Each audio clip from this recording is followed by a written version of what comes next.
오늘의 주요 뉴스입니다. 내일 판문점 평화의 집에서 남북 고위급 회담이 열립니다.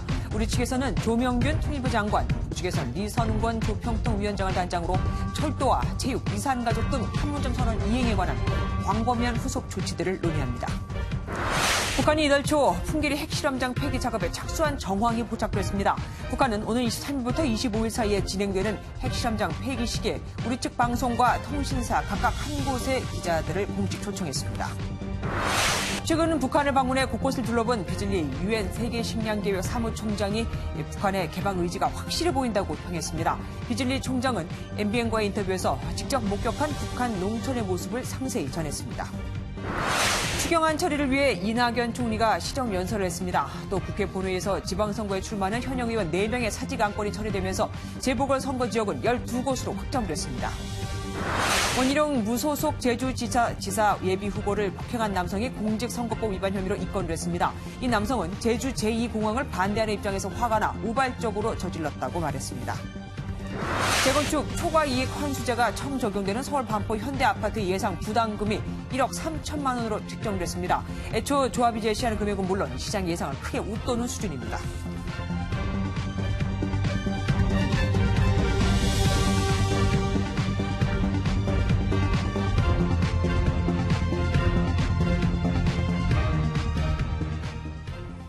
내일 열리는 남북 고위급 회담 북측 대표단에 철도, 체육, 이산가족 상봉 담당자 등 모두 29명이 포함됐습니다. 판문점 선언에 명기된 남북 협력에 대해 본격적으로 얘기를 나누게 되겠죠. 주진희 기자입니다. 남과 북이 정상회담 이후 19일 만에 다시 마주 앉게 됐습니다. 남북 고위급 회담을 5월 16일 판문점 평화의 집에서 개최하기로 하였습니다. 북측 단장은 리선권 조국평화통일위원회 위원장이고 우리 측에선 조명균 통일부 장관이 나갑니다. 북측 대표단은 김윤혁 철도성 부상, 원기루 체육성 부상, 박용일 조평통 부위원장, 그리고 박명철 민족경제협력위원회 부위원장, 판문점 선언에서 언급된 철도 연결 아시안게임 단일팀, 8.15 이산가족 상봉행사, 그리고 경제협력과 관련된 인물들입니다. 우리 측에서도 이에 맞춰 김정열 국토교통부 2차관, 노태강 문화체육관광부 2차관, 김남중 통일부 정책실장, 그리고 류광수 산림청 차장이 나갑니다. 남북 고위급 회담을 통해 판문점 선언 이행 방안을 북측과 구체적으로 협의하고 충실하게 이행함으로써 통일부 관계자는 특히 이산가족 상봉 문제가 최우선 과제로 다뤄질 것이라며 남북 군사회담에 대해서도 의견을 나눌 것이라고 밝혔습니다. MBN 뉴스 주진입니다. 다음 주로 예고된 풍계리 핵실험장의 위성 사진을 보니 보름 전에만 해도 있었던 일부 건물들이 사라졌습니다. 북한이 폐기를 계획대로 준비하고 있는 듯합니다. 오지 기자입니다. 미국의 북한 전문 매체 38노스가 공개한 풍계리 핵실험장의 위성 사진입니다. 지난달 20일과 지난 7일에 각각 찍은 것으로 세로로 긴 건물이 있던 공간이 텅 비었습니다. 북쪽과 서쪽, 남쪽 갱도 주변 군데군데 작업장으로 추정되는 이동식 건물도 모습을 감췄습니다. 갱도 입구를 확대해봤더니 일부 레일도 사라졌습니다. 반면 지휘센터와 행정지원구역에 있는 핵심 시설 건물은 여전히 온전한 상태로 남아있고 주요 갱도 입구도 봉쇄되지 않은 상황입니다. 군 당국은 북한이 폐기 계획대로 준비 중이라며 예의주시하고 있습니다. 계획된 일정에 따라 준비 작업을 할 것으로 평가하고 있습니다. 군은 풍계리 지역 관련 동향에 대하여 면밀히 주시하고 있습니다. 하지만 북한의 폐기 계획에 포괄적 핵실험 금지 조약기구와 국제원자력기구의 참관은 빠져 있어 여전히 논란이 되고 있습니다. 이를 두고 전문가들은 북한이 핵무기 제조 능력을 샅샅이 공개하면 비핵화 협상에서 불리할 수 있다고 판단한 것으로 분석했습니다. MBN 뉴스 오지혜입니다. 이런 가운데 북한이 풍계리 핵실험장 폐기 때 우리나라 방송사와 통신사 기자 각각 4명, 모두 8명을 초청하겠다고 밝혔습니다. 우리 측 기자들은 중국 베이징을 통해 원산으로 들어가 핵실험장 폐기 모습을 지켜보게 됩니다. 최영규 기자입니다. 북한이 오늘 다음 주 예정된 풍계리 핵실험장 폐기 때 우리 측 기자 8명을 초청하겠다고 통보했습니다. 북측은 오는 23일부터 25일 사이 진행되는 핵실험장 폐기 때 남측 방송사와 통신사 한 곳에 기자는 각각 4명씩 초청한다고 밝혔습니다. 기자단은 먼저 다음 주 22일 주중 북한 대사관에서 비자를 받은 뒤 베이징에서 미국, 중국, 러시아, 영국 기자단과 함께 전용기를 타고 원산 갈마 비행장으로 들어갑니다. 이후 기자단은 열차편을 이용해 풍계리 핵실험장으로 이동합니다. 핵실험장 폐기 모습을 취재한 뒤 다시 원산으로 돌아오게 됩니다. 풍계리 통신 상황 등을 감안하면 생중계 대신 원산에 마련된 프레스센터에서 폐기 장면을 녹화 중계할 전망입니다. 기자단은 26일이나 27일쯤 원산에서 전용기로 다시 베이징으로 귀환할 것으로 보입니다. 기자단 선정에 대해서는 정부 부처들이 세부 사항을 논의해 조만간 발표할 예정입니다. 풍계리 핵실험장 폐기 참관 기자단 등 관련 세부 사항에 대해서는 조만간 발표가 이루어질 예정입니다. 한편 청와대는 내일 고위급 회담에서 남측 참여 언론사 수를 늘릴 수 있는지 북측에 건의할 것이라고 밝혔습니다. MBN 뉴스 최영규입니다. 지금 북한은 대규모 경제 사찰단을 중국에 보냈습니다. 핵 폐기에 따른 경제개방 분기를 조성하고 또 공산주의 중국이 어떻게 경제 발전을 이룩했는지 살펴보기 위해서입니다. 황재영 기자가 보도합니다. 뜨겁게 달구어진 쇳덩어리들이 빠른 속도로 이동합니다.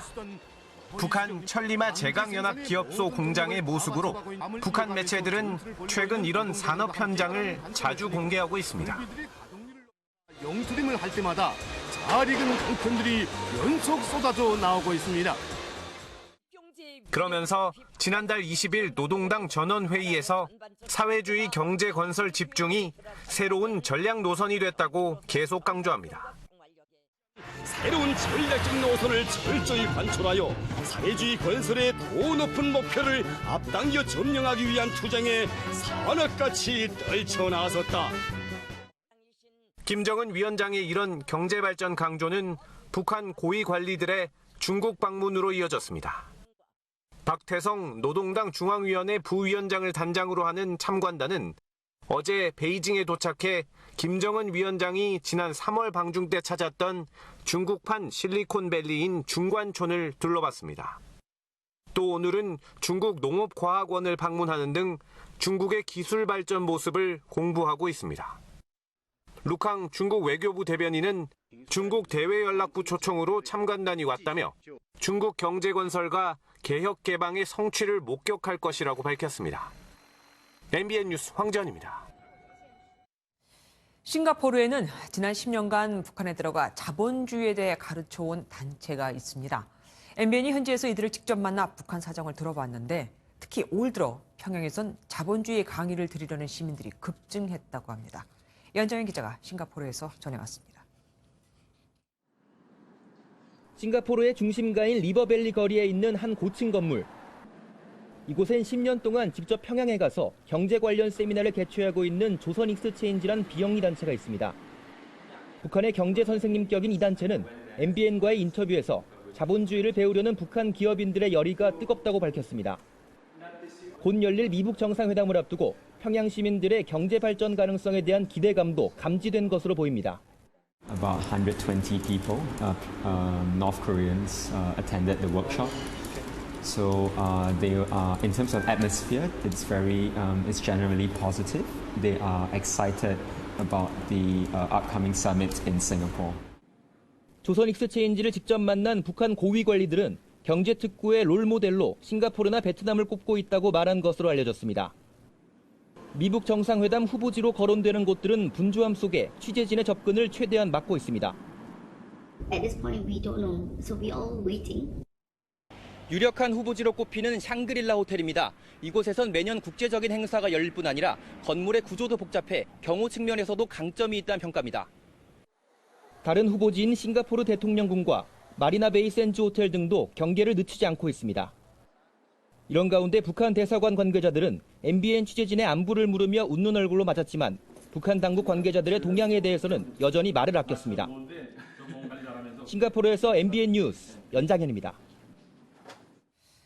최근 방북한 데이비드 비즐리 유엔 세계식량계획 사무총장을 MBN이 단독 인터뷰했습니다. 비즐리 총장은 변화에 대한 북한의 의지는 확고하다. 지금까지의 북한이 아니었다고 밝혔습니다. 조창훈 기자입니다. 지난 8일부터 나흘간 북한을 방문한 데이비드 비즐리 유엔 세계식량계획 사무총장을 MBN 취재진이 단독으로 만났습니다. 비즐리 사무총장은 북한의 식량 상태가 과거보다 나아졌지만 여전히 기아로 고생하고 있다고 말했습니다. This was planting season in the springtime. Very little mechanization, very few tractors. Everything's done by hand. They planted all the way up to the edge of the road. 과거와 달리 유엔의 농촌 곳곳을 공개한 북한이 국제사회의 실사와 감시를 충실히 받을 준비가 됐다고 평가했습니다. We spent over 12 hours in vehicles going throughout the countryside to see the reality. We were given an access that was unprecedented. 비즐리 사무총장은 김영남 최고인민회의 상임위원장과의 만남을 언급하며 북한 지도층의 개방 의지가 확고한 것으로 느낄 수 있었다고 설명했습니다. The message to me was the DPRK is committed to moving forward. It's a new day. I think they are looking for this to be a new chapter in history. 이 같은 북한의 움직임으로 볼 때 미북 정상회담이 성공할 것으로 기대감을 나타냈습니다. I'm very hopeful. Who would have ever thought that we would have seen what we've seen in the last few weeks? It's been remarkable. And I think the momentum will continue. MBN 뉴스 조창원입니다. 트럼프 미국 대통령과 구테러스 유엔 사무총장이 이번 주말 백악관에서 만납니다. 일단은 유엔 차원의 북한 비핵화 검증 문제를 논의하기 위해서지만 대북 제재 완화 문제가 논의될 수도 있습니다. 김민경 기자입니다. 오는 18일 트럼프 미국 대통령과 회담을 하는 구테러스 유엔 사무총장. 오스트리아를 방문해 크루츠 총리와 만난 후 가진 기자회견에서 북한의 핵실험장 폐쇄 발표는 미북 정상회담 진전을 위한 중요한 조치라며 환영의 뜻을 나타냈습니다. By the Democratic People's Republic of Korea of their intention to close its nuclear test site at Punggye-ri. I would like to welcome that. 그동안 북핵 문제의 대화를 통한 해결을 강조해온 구테러스 사무총장은 트럼프 대통령과 만나 일단 유엔 차원의 비핵화 검증 방안에 대해 이야기를 나눌 것으로 보입니다. 유엔 산하 국제원자력기구 IAEA도 지난달 남북 정상회담 직후 북한에서 핵 검증 활동을 재개할 준비가 돼 있다고 밝혔습니다. 북한의 발표는 없었지만 당장 풍계리 핵실험장 폐기 현장에 참여할지도 관심입니다. 다만 이번 만남에서 대북 제재 완화 문제가 거론될지는 미지수입니다. 대북 제재 완화는 안보리 5개 상임이사국이 동의해야 하는 사안인 만큼 미국과 북한 간 비핵화 협상이 좀 더 진전된 다음 방향이 정해질 것으로 보입니다. MBN 뉴스 김희경입니다. 미군을 줄이고 싶으면 충분한 해명과 함께 의회 승인을 받아야 한다는 법안이 압도적인 지지로 미 의회 첫 문턱을 넘었습니다. 트럼프 대통령이 마음대로 주한미군을 철수하거나 감축할 수 없게 한 겁니다. 이동화 기자입니다. 미국 행정부의 거듭된 부인에도 트럼프 대통령이 추후 다목적 협상 카드로 꺼내들 것으로 지목되는 주한미군 감축 문제. 하지만 주한미군 감축이나 철수는 미 의회 내에선 여야 가릴 것 없이 대부분 부정적입니다. I would want U.S. troops to stay in South Korea to stabilize the region. China's moving around. I want to stay close to our allies in Asia. 결국 트럼프 행정부의 독단적 결정 가능성에 미 의회가 제동을 걸고 나섰습니다. 미 하원 군사위원회가 주한미군을 의회의 승인 없이 22,000명 이하로 줄여서는 안 된다는 내용의 국방수권법 수정안을 통과시킨 겁니다. 현재 주한미군 병력이 공식적으로 28,500명이지만 순환배치 병력과 행정부의 재량권 등을 감안해 최소 22,000명을 유지하도록 했습니다. 북한이 비핵화하겠느냐? 그거 못 믿겠다는 거죠. 뭐 쉽게 얘기하면 기존에 있는 미국 전문가들의 우려감이고 국회의원들의 우려감이죠. 하원 군사위원회에서 찬석 60표, 반대 1표의 압도적 지지로 통과된 만큼 하원 본회의나 상원에서도 무난하게 통과될 전망이어서 미군 감축이 느닷없이 결정될 가능성은 한층 낮아졌습니다. MBN 뉴스 이동합니다. 드루킹 특검과 추경을 동시에 처리하기로 한 여야가 후속 조치를 위해 서둘러 만났습니다. 하지만 아직 잔불이 남아 있었습니다. 당초 본회의 날짜로 잡은 5월 18일 놓고도 또 부딪힌 겁니다. 안보람 기자입니다. 추가 경정 예산안 심사 일정을 잡으려고 만난 여야 예결위원회 간사들. 시작은 화기애애했지만 곧 싸늘해졌습니다. 사흘에 불과한 빠듯한 추경 심사 기간이 문제였습니다. 국민 혈세를 그렇게 허투루 또 섣불리 졸속적으로 심사해서는 안 된다. 5.18 기념일이라는 점도 문제 삼았습니다. 5월 18을 고수하고 강요한 것은 지혜롭지도 못한 거고, 그리고 국민 일반의 상식보다 훨씬 더 하회하는. 반면 더불어민주당은 밤을 새워서라도 시간을 맞춰야 한다고 강조했습니다. 주어진 시간이 그렇게 많지 않습니다. 주어진 시간 내에 밤을 새워서라도 심도 있게. 이낙연 국무총리는 역대 처음으로 대통령 연설문을 계독하는 대신 자기 연설을 하며 추경안의 빠른 통과를 당부했습니다. 위기에 처한 청년 일자리, 중소기업, 그리고 구조조정 지역을 지원하기 위한 응급 추경이면서 동시에 에코세대의 대량 실업을 미연에 막기 위한 예방 추경입니다. 이런 가운데 여야는 드루킹 특검을 놓고도 수사 대상과 규모, 기간 등 세부 사항에 온도차를 보이며 기싸움을 이어갔습니다. 밀린 숙제를 처리하기에도 바쁜 여야가 합의 하루 만에 다른 목소리를 내면서 국회는 또다시 가시밭길이 예고된 모습입니다. MBN 뉴스 안보라입니다. 우여곡절 끝에 지방선거에 출마하는 의원들의 사직서가 처리되면서 6.13 지방선거와 함께 치러질 재보궐선거 지역이 총 12곳이 됐습니다. 이 정도 의석이면 이번 선거로 원내 1당이 바뀔 수도 있죠. 여야가 가장 공을 들이는 곳은 어딜까요? 김문영 기자가 알아봤습니다. 앞서 국회의원 재보궐선거가 확정됐던 지역은 모두 8곳. 여기에 지방선거 출마로 사표를 낸 국회의원 4명의 지역구까지 더해지며 재보궐선거는 12곳으로 늘어났습니다. 2000년 이후 세 번째로 큰 규모로 사실상 미니 총선급인데다가 결과에 따라 원내 1당 여부도 영향을 미치면서 여야 모두가 사활을 걸고 있습니다. 이 중 가장 주목받는 곳은 서울 송파을입니다.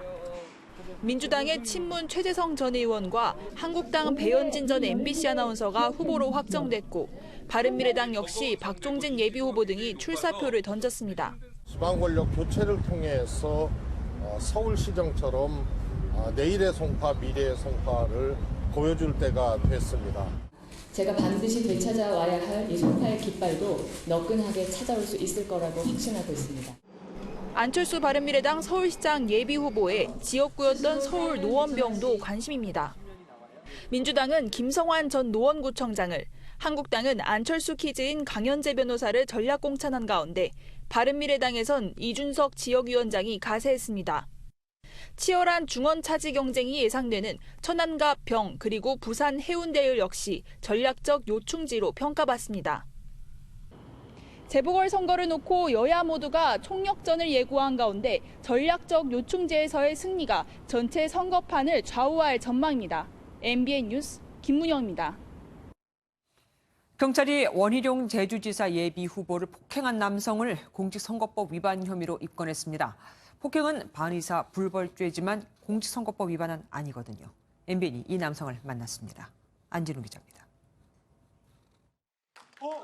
한 남성이 갑자기 단상 위로 뛰어올라 원희룡 제주도지사 예비후보에게 달걀을 던집니다.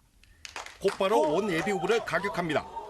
가해자 김모 씨는 제주 제2공항 건설을 반대하며 지난해 10월 단식투쟁을 벌였던 사람입니다.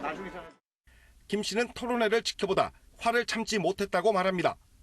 공항 관련 그 얘기들이 조금이라도 그래도 조금이라도 달라지기를 바랐습니다. 근데 달라진 것 없이 그대로. 경찰은 형법상 폭행이 아닌 공직선거법 위반 혐의로 김 씨를 입건했습니다. 토론의 자리가 공직선거법에서 얘기하는 규정에 들어가는 토론회 자리입니다. 공직선거법은 반의사 불복죄나 친고죄가 아니니까요. 현장에서 미리 준비한 흉기로 자했다 수술을 받은 김 씨는 생명엔 지장이 없는 상태입니다. 경찰은 김 씨가 회복되는 대로 구체적인 범행 동기를 조사할 계획입니다. MBN 뉴스 안진우입니다. 원희룡 후보뿐 아니라 얼마 전에는 자유한국당 김성태 원내대표도 국회에서 폭행을 당하며 정치인을 겨냥한 폭행이 잇따르고 있죠. 시민들의 정치 참여는 물론 바람직합니다. 하지만 폭력은 정당화될 수 없겠죠. 이동석 기자입니다. 원희룡 무소속 제주도지사 예비후보가 폭행을 당한 것과 관련해 원 후보의 딸이 안타까운 심정을 드러냈습니다. 아빠가 이렇게까지 해서 욕을 먹고 정치를 해야 하는지 정말 모르겠다며 실컷 욕을 해도 좋지만 제발 목숨이나 신체만은 건드리지 말아달라고 호소한 겁니다. 이에 대해 원 후보는 딸이 상황을 제대로 모르고 밤새 울며 잠을 설친 와중에 올렸다며 폭행 주민의 처벌을 원하지 않는다고 밝히기도 했습니다. 이달 초 단식 중이던 자유한국당 김성태 원내대표를 겨냥한 폭행 사건에 이어 원 후보 폭행 사건까지 이어지면서 우려의 목소리가 커지고 있습니다. 개인이 지지하는 정당이 다르고 다 정치적인 신념이 다르겠지만 또 그런 폭력이라는 행위는 이루어지면 안 된다고 생각합니다. 전문가들 역시 시민들의 적극적인 정치 참여는 바람직하지만 물리적인 폭력 행사는 결코 정당화될 수 없다고 목소리를 높였습니다. MBN 뉴스 이동석입니다. 조양호 대한항공 회장의 부인 이명희 이루재단 이사장에게 갑질을 당했다는 피해자 수가 10명을 넘어섰습니다. 운전 중에 고개를 돌리라더니 얼굴에 침을 뱉고 때렸다는 전직 운전기사의 증언도 추가됐습니다. 임성재 기자입니다. 이명희 이사장으로부터 갑질을 당했다는 피해자 숫자가 계속 늘어나고 있습니다. 경찰은 현재까지 피해자 10여 명으로부터 진술을 확보한 것으로 알려졌습니다. 지난 4일 전 운전기사 등 3명에 대한 폭언으로부터 수사가 시작된 지 얼마 되지 않아 피해자 숫자가 3배 이상 늘어난 겁니다. 경찰이 이번에 새로 확보한 주요 참고인은 또 다른 전직 운전기사입니다. 수년간 이 이사장을 가까운 거리에서 지켜본 이 운전기사는 이 이사장이 침을 뱉고 뒤통수를 때렸다고 진술한 것으로 알려졌습니다. 심지어 이 이사장은 운전 중인 기사에게 뒤를 돌아보라고 지시하는가 하면 신발을 벗어던진 것으로도 전해졌습니다. 해당 운전기사는 이 때문에 사고가 날 뻔한 적도 있다고 진술한 것으로 알려졌는데 경찰은 운전자에 대한 폭행이나 협박은 가중처벌이 될 수 있다고 보고 있습니다. 경찰은 최대한 추가 피해자의 진술을 더 확보하고 빠르면 다음 주 이 이사장을 상습 폭행 등의 혐의로 소환한다는 방침입니다. MBN 뉴스 임성재입니다. 연일 고영주의 갑질 뉴스가 이렇게 보도되고 있지만 그야말로 소규의 경일기인 듯합니다. 한 볼링장에서는 밀리는 월급을 달라고 하니 동전 수천 개가 가득 찬 자루를 던져주는 황당한 사건도 발생했습니다. 박자은 기자가 단독 보도합니다. 군입대를 앞둔 20대 홍모 씨는 지난 2월부터 3개월 동안 동네 볼링장에서 청소하는 아르바이트를 했습니다. 월급이 차일피일 밀리면서 마지막 달 월급을 주지 않았고 돈을 달라고 거듭 요구하자 황당한 일을 당했습니다. 남은 월급이랑 더해서 60만 원을 챙겨줄 테니까 와서 받아가라. 아니면 노동청에서 보자. 그래서 갔는데 어제 이렇게 동전으로 다 바꾸셔서 조금이라도 생각해서 더 얹어줬다. 최저시급 기준으로 월 150만 원을 받아야 하지만 밥값과 간식비를 빼고 60만 원만 지급했고 이마저도 100원짜리와 500원짜리 동전 4천여 개가 담긴 자루로 준 것입니다. 홍 씨가 월급 봉투 대신 받은 동전 무대입니다. 동전이 가득 들어있어서 이렇게 두 손으로도 들기 버겁습니다. 볼링장 측은 법적으로 문제가 없다는 입장입니다. 저는 집에 저금통에 있는 거 전체 넣어준 거예요. 저희도 볼링장에서 100원짜리, 500원짜리, 1000원짜리 다 써요. 용돈벌이를 하려던 한 청년은 사회에 대한 씁쓸한 기억만 가지고 군입대를 하게 됐습니다. MBN 뉴스 박지안입니다. 미투 열풍이 불면서 이 미투가 돈이 될 것 같다고 판단한 걸까요? 과거 잘못 때문에 가슴 졸이는 가해자를 겨냥해 요즘 변호사들이 적극적인 마케팅을 하고 있습니다. 그런데 마치 성범죄를 지어도 처벌을 면하게 해줄 것처럼 광고하니 이건 아니다 싶습니다. 김도현 기자가 모아봤습니다. 아버지가 초등학생 딸의 특정 신체 부위를 만졌다. 그렇지만 변호인의 조력을 받아 노력 끝에 기소유예 처분을 받았다. 성범죄 가해자를 겨냥한 한 법률사무소의 인터넷 광고입니다. 특수 강간범죄는 초기 대응이 중요하다. 흉기는 증거물로 채택되면 실형을 받을 가능성이 매우 높으니 변호사의 도움을 받아야 한다는 광고까지 있습니다. 최근 이어진 미투 폭로로 성범죄 신고 건수가 늘어나자 로펌들이 사건을 맡으려고 광고를 낸 겁니다. 가해자 입장에서도 법에서 분명히 보호하고 있는 권리가 있거든요. 조력할 수 있다라는 것을 필요하는 쪽에서 광고를 한 거지. 해당 로펌들은 성범죄 가해자를 옹호하는 의도는 아니라고 해명하지만 전후 설명도 없어 자칫 범죄를 저질러도 처벌을 면하게 해주겠다고 해석될 우려가 있습니다. 실제 사례를 적시하면서 지나치게 광고하는 그런 경향이 있습니다. 성범죄의 피해자에게 2차 피해를 주는 면도 있고요. 대한변호사협회가 해당 로펌들에게 시정을 요구하고 있지만 광고 자체를 강제적으로 규제할 방법은 없습니다. 변호사 수가 늘어나고 수임 경쟁이 과열되면서 광고 수위도 도를 넘었다는 지적이 나오고 있습니다. MBN 뉴스 김도형입니다. 몰래카메라와 데이트 폭력은 한 여성의 삶을 파괴하는 악성 범죄다. 문재인 대통령이 한 말입니다. 또 앞으로는 수사당국도 인식을 받고 이런 범죄들에 대해 처벌을 강화해야 한다고 강조했습니다. 송정 기자입니다. 취임 초부터 유독 몰래카메라 범죄에 대한 강력 대처를 요구했던 문재인 대통령. 일상생활 곳곳에서 누구든지 피해자가 될 수 있어 여성들의 불안이 커지고 있습니다. 몰카 범죄에 대한 처벌 강화와 피해자 보호를 위한 특단의 조치가 필요합니다. 최근 홍대 누드모델 사건과 항공대 단톡방 동영상 유출 등 몰래카메라 범죄가 잇따르자 다시 입장을 밝혔습니다. 문 대통령은 수석 보좌관 회의에서 몰카 범죄와 데이트 폭력은 여성의 삶을 파괴하는 악성 범죄라고 규정했습니다. 특히 여성을 겨냥한 몰카 범죄나 데이트 폭력 등에 대해 수사 관행이 조금 느슨하고 처벌도 강하지 않았다고 지적했습니다.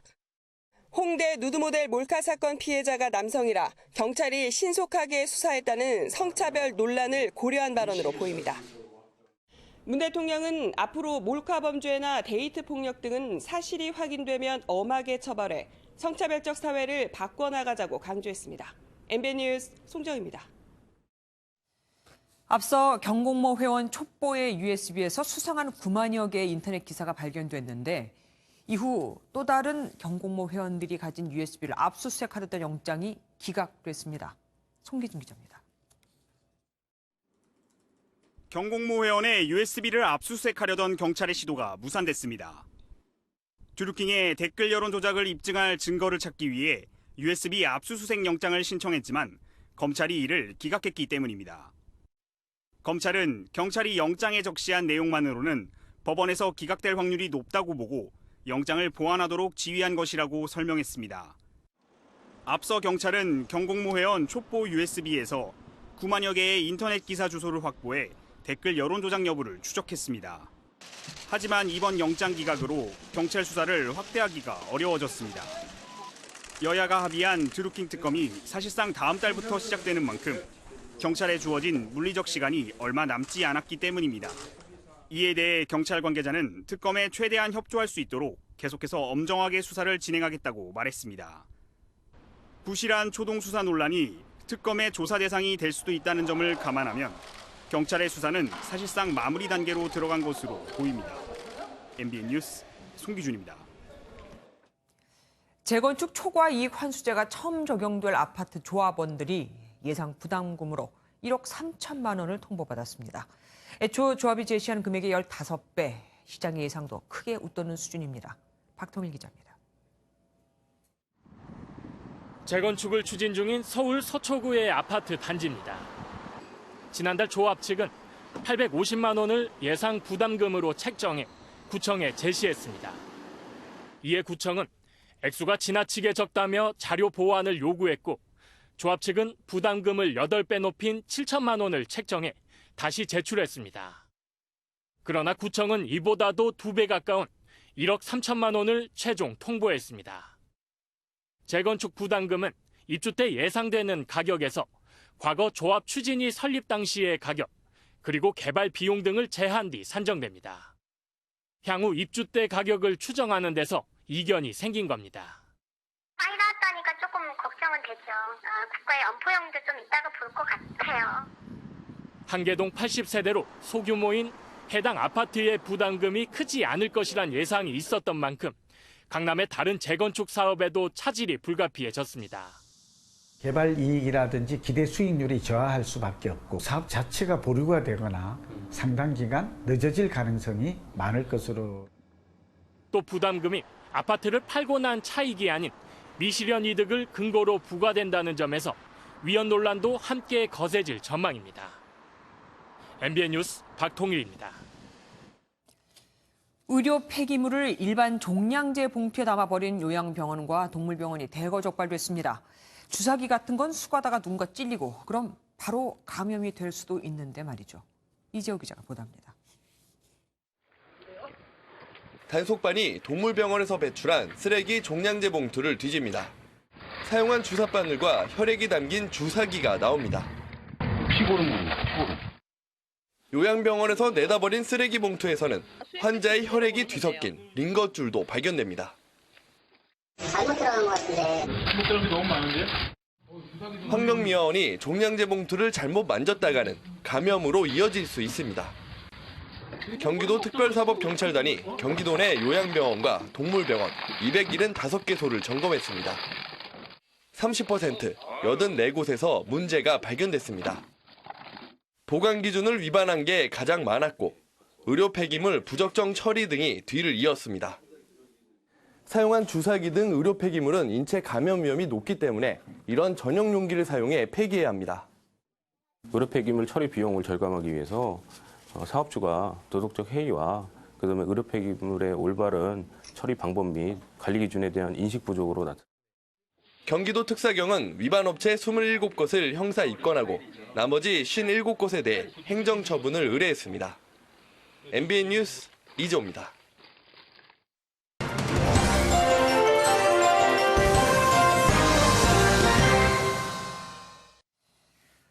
의료 과실로 가수 신해철 씨를 숨지게 한 의사 강모 씨에게 며칠 전 징역 1년형이 확정되면서 일단 강 씨는 의사 면허를 박탈당하게 됐습니다.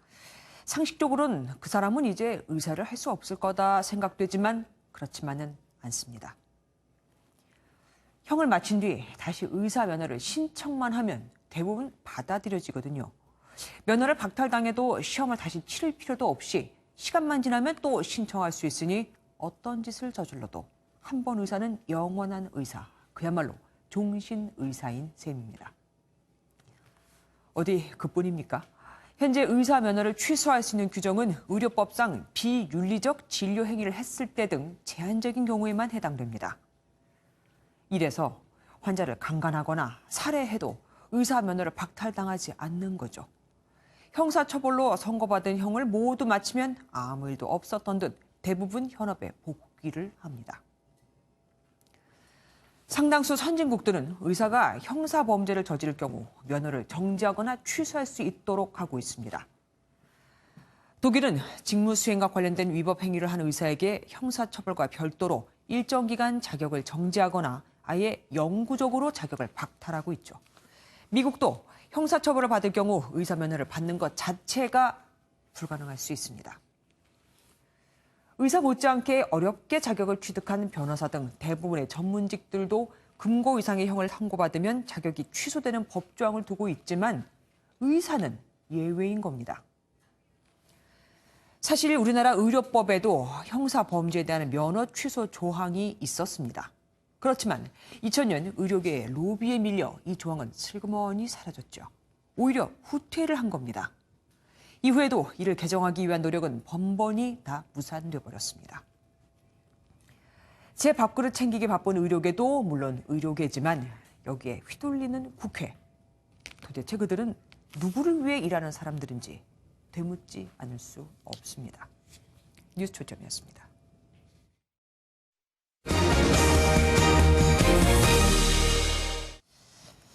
미국이 주 이스라엘 대사관을 예루살렘으로 이전하면서 중동의 화약고에 다시 불이 붙었죠. 팔레스타인인 시위대를 향해 주 이스라엘군이 무력 진압에 나서면서 50여 명이 숨지는 등 최악의 유혈 사태가 발생했습니다. 정정 기자입니다. 이스라엘 건국 70주년에 맞춰 예루살렘에서 열린 새 미국 대사관 개관식. 이방카 백악관 선임 고문 부부 등 800여 명의 미국 대표단이 참석했습니다. We welcome you officially and for the first time to the embassy of the United States here in Jerusalem, the capital of Israel. 트럼프 미국 대통령은 영상 축전에서 예루살렘은 이스라엘의 진정한 수도라며 친이스라엘 정책을 천명했고 이스라엘은 감사를 표시했습니다. President Trump, by recognizing history, you have made history. 팔레스타인 가자 지구에선 미 대사관 이전을 반대하는 항의 시위가 벌어졌습니다. 자치구역을 봉쇄하는 분리장벽 근처에서 돌을 던져보지만 저격수 수백 명을 동원한 이스라엘군의 무력 진압에는 속수무책. 어린이를 포함해 50여 명이 숨졌고 부상자는 3천 명에 육박합니다. يعني شعب شغل يعني الجيش الاسرائيلي بيشتغل يعني بيستخدم سياسه همجيه تجاه الاطفال تجاه الشبان. 이스라엘군은 교전 수칙에 따랐다며 가자 지구를 통제하는 무장정파 하마스의 시설도 공습했고 미국은 이스라엘군을 두둔했습니다. 유대교와 기독교, 이슬람교의 공동성지인 예루살렘을 국제도시로 규정해온 국제사회는 트럼프 대통령의 일방주의를 성토하고 있습니다. 팔레스타인 시위대는 삶의 터전을 빼앗긴 대재앙의 날을 맞아 또 대규모 시위에 나설 예정이어서 추가 유혈 사태가 우려됩니다. MBN 뉴스 정주영입니다. 선물을 받는 대신 학생들에게 선물을 나누어주는 선생님. 청탁금지법 시행 이후 달라진 학교의 스승의 날 모습입니다. 달라지라던 국회, 정치권은 별로 달라진 것 같지 않은데 말이죠. 스승의 날 모습, 이만영 기자가 모아봤습니다. 등교하는 학생들과 하이파이브와 포옹을 하며 따뜻한 인사를 나누는 선생님들. 준비한 빵도 나눠주며 사제 간에 서로 고마움을 전합니다. 뭔가 더 친근한 것 같고 저희가 이렇게 해드리는 것보다 또 선생님들이 저희한테 해주는 것도 처음 느껴보니까. 스승의 날에 선생님들이 오히려 학생들에게 선물을 주며 스승의 의미를 되새겨보자는 취지입니다. 근데 학생들한테 대화를 나눠주고 학생들이 좋아하는 모습을 보면 보람이 되고. 대학생들은 전공 지식을 활용해 재밌는 문구의 현수막을 내걸었습니다. 대학가에서는 이처럼 선생님들께 감사의 마음을 전하는 현수막이 걸리고 있습니다. 꽃다발 같은 선물 대신 청탁금지법에 저촉되지 않는 현수막을 선택하는 것입니다.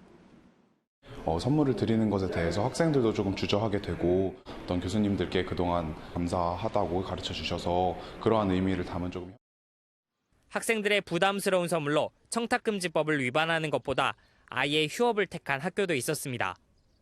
이제 선생님들에게는 뭐 존지 문제 등등 이제 부담스러웠던 거죠. 청탁금지법 이후 스승의 날을 보내는 방법과 모습은 바뀌었지만 스승의 은혜에 보답하는 마음은 똑같습니다. MBN 뉴스 이만영입니다. 어린이집에 CCTV 설치가 의무화되면서 아동학대나 폭행 사건의 결정적인 증거가 되곤 하죠. 그런데 아이가 어린이집을 가기 싫다고만 해도 선생님부터 의심하며 이 CCTV를 확인하자는 학부모들이 꽤 많습니다. 전남주 기자입니다. 지난해 인천 어린이집에서 보육교사가 훈육 차원이라며 6살 아이에게 주먹을 휘두른 사건. 전북의 한 어린이집에서 4살 아이가 음식을 토했다는 이유로 뺨을 때린 사건. 모두 보육교사의 폭행 장면이 CCTV에 고스란히 찍혔습니다. 하지만 CCTV 설치로 생기는 부작용도 적지 않습니다. 보육교사 A씨는 학부모로부터 폭행이 의심된다며 영상부터 확인하자는 항의를 받았지만 오인 신고로 드러났습니다. 저희 반도 아니고 같은 층에서 생활하는 친구도 아닌데 선생님이 날 때렸어 라고 이야기를 한 거예요. CCTV 열람하고 싶다는 거 5-6번 이상은 항상 있었던 것 같아요, 해마다. 아이가 등원을 거부한다는 이유로 욕설과 협박을 받았던 한 교사는 무혐의 처분을 받았지만 충격 끝에 교사직을 그만뒀습니다. 아이의 말만 듣고 선생님을 가해자로 판단해 벌어진 일입니다. 경찰이나 공무원을 대동하지 않고 현장에서 영상을 바로 요구하는 건 불가능하지만 실제로는 잘 지켜지지 않고 있습니다.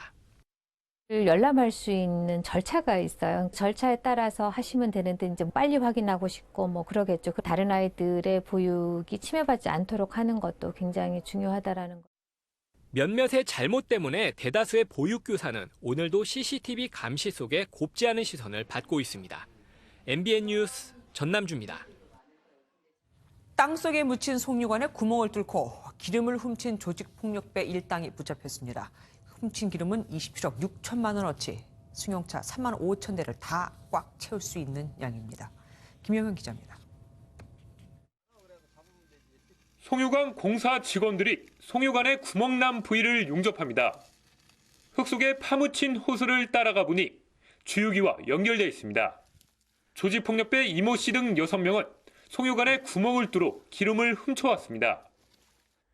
이들은 이렇게 인적이 드문 야산에 묻힌 송유관에 1cm도 안 되는 구멍을 뚫었습니다. 아침 저녁으로 할 거예요.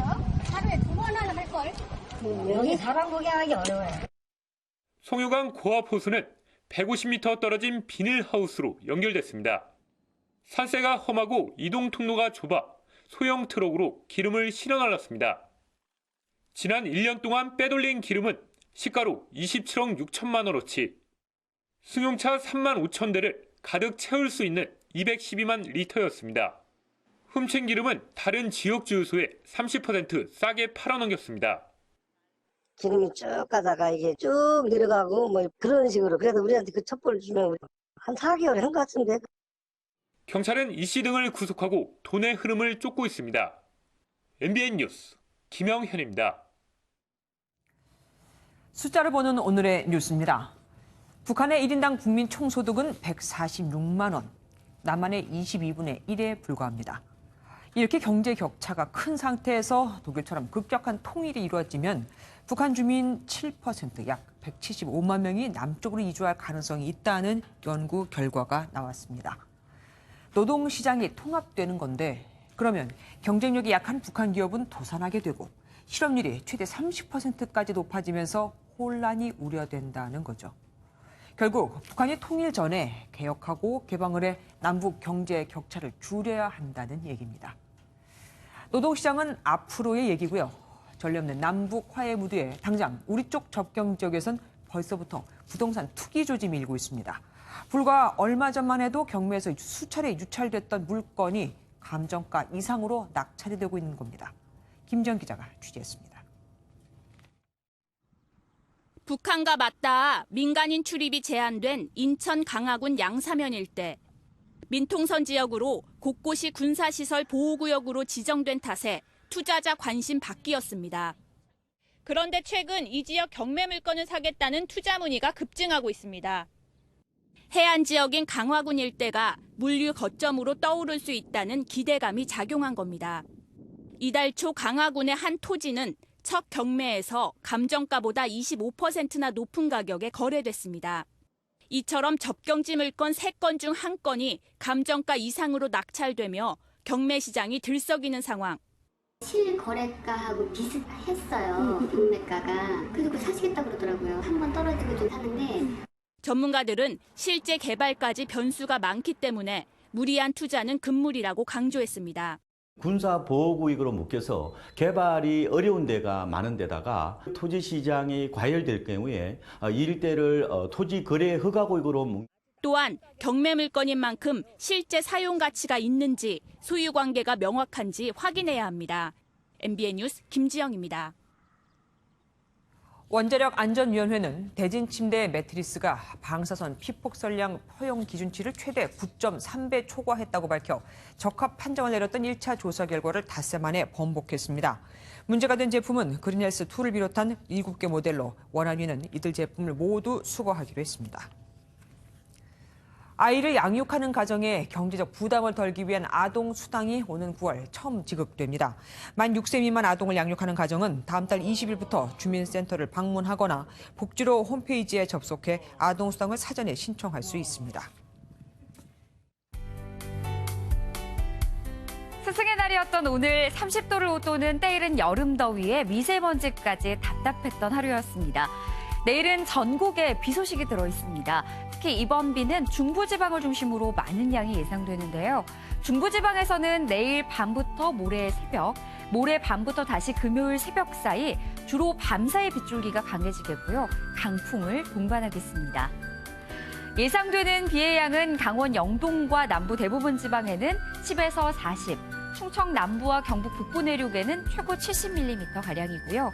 앞서 말씀드렸듯이 중부지방은 비가 내리는 기간이 길어지면서 중서부와 충청 북부지방에는 40에서 100, 수도권을 중심으로는 120mm 이상의 많은 비가 오는 곳이 있겠습니다.